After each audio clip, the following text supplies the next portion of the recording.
ಮಾಗಡಿ ಮುಖ್ಯ ರಸ್ತೆಯ Herohalli cross Byadarahalli police ಠಾಣೆ ಮುಂಭಾಗದಲ್ಲಿ ಕರ್ನಾಟಕ ಜೈ ಭೀಮ್ ಸೇವಾ ಸಂಘ ಹೇರೋಹಳ್ಳಿ ವತಿಯಿಂದ ಹಮ್ಮಿಕೊಂಡಿದ್ದ ಅಂಬೇಡ್ಕರ್ ಹಬ್ಬ ಡಾಕ್ಟರ್ ಬಿಆರ್ ಅಂಬೇಡ್ಕರ್, ಶ್ರೀ ಜಗಜ್ಯೋತಿ ಬಸವಣ್ಣ ಹಾಗೂ ಬಾಬು ಜಗಜೀವನರಾಮ್ ಅವರ ಜಯಂತ್ಯೋತ್ಸವ ಕಾರ್ಯಕ್ರಮಕ್ಕೆ ನಿವೃತ್ತ ನ್ಯಾಯಮೂರ್ತಿ ಎಚ್ಎನ್ ನಾಗಮೋಹನ್ ದಾಸ್ ಚಾಲನೆ ನೀಡಿದರು.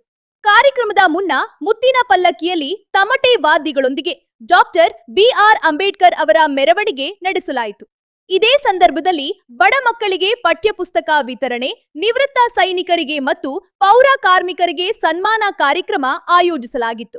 ಮುಖ್ಯ ಅತಿಥಿಗಳಾದ ಬಂಡಾಯ ಸಾಹಿತಿ ಡಾಕ್ಟರ್ ಎಲ್ ಹನುಮಂತಯ್ಯ, ಡಿಎಸ್ಎಸ್ ಮುಖಂಡ ಮಾವಳ್ಳಿ ಶಂಕರ್, ಚಿತ್ರನಟ ಪ್ರೇಮ್, ನಿರ್ದೇಶಕ ಸಿಂಪಲ್ ಸುನಿ, ಸ್ಫೂರ್ತಿಧಾಮದ ಅಧ್ಯಕ್ಷ ಎಸ್ ಮರಿಸ್ವಾಮಿ, ಬೆಂಗಳೂರು ವಿಶ್ವವಿದ್ಯಾಲಯದ ಲಕ್ಷ್ಮೀ ನಾರಾಯಣ್, ಡಿಎಸ್ಎಸ್ ಹೋರಾಟಗಾರ ವೆಂಕಟಸ್ವಾಮಿ, ಕರ್ನಾಟಕ ಜೈ ಭೀಮ್ ಸೇವಾ ಸಂಘದ ಅಧ್ಯಕ್ಷ ಎಸ್ ಮಂಜುನಾಥ್, ಉಪಾಧ್ಯಕ್ಷ ವಿ ಯೋಗೇಶ್, ಕುಂಬಲಗೋಡು ಗ್ರಾಮ ಪಂಚಾಯಿತಿ ಮಾಜಿ ಉಪಾಧ್ಯಕ್ಷ ಗೋಪಾಲಕೃಷ್ಣ ಸೇರಿದಂತೆ ಸಂಘದ ಪದಾಧಿಕಾರಿಗಳು ಉಪಸ್ಥಿತರಿದ್ದರು.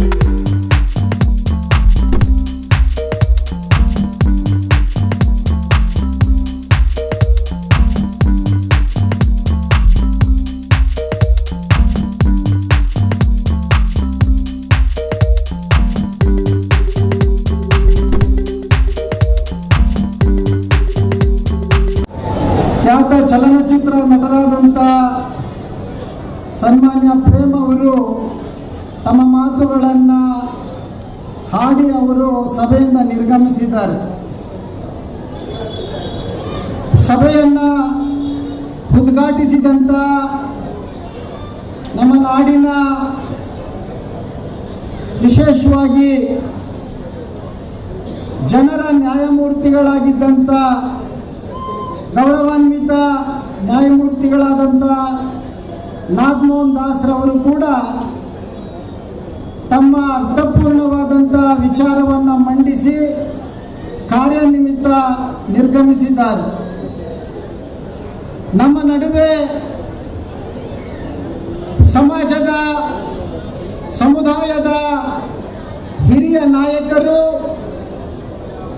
ಚಿಂತಕರು, ಬರಹಗಾರರು ಆದಂತಹ ಸನ್ಮಾನ್ಯ ಡಾಕ್ಟರ್ ಎಲ್ ಹನುಮಂತಯ್ಯನವರ ಮಾತುಗಳನ್ನು ನಾವೆಲ್ಲರೂ ಕೂಡ ಕೇಳಬೇಕಾಗಿದೆ.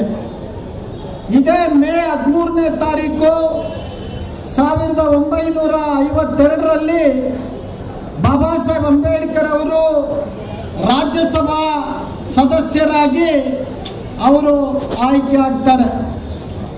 ಬಹುಶಃ ಆ ನಂತರ ಕರ್ನಾಟಕದ ದಲಿತ ಸಮುದಾಯವನ್ನು ಪ್ರತಿನಿಧಿಸಿದಂಥ ಕೀರ್ತಿ ನಮ್ಮ ಡಾಕ್ಟರ್ ಎಲ್ ಹನುಮಂತಯ್ಯನವರಿಗೆ ಸಲ್ಲಬೇಕಾಗುತ್ತೆ.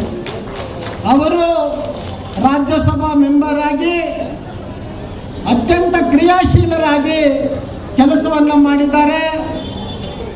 ನಮ್ಮ ರಾಜ್ಯ ವಿಧಾನ ಪರಿಷತ್ತಿನಲ್ಲಿ MLC ಆಗಿ ಅವರು ಸಮುದಾಯದ ಆಶೋತ್ತರಗಳನ್ನು ಅಲ್ಲಿ ಬಿಂಬಿಸಿದ್ದಾರೆ.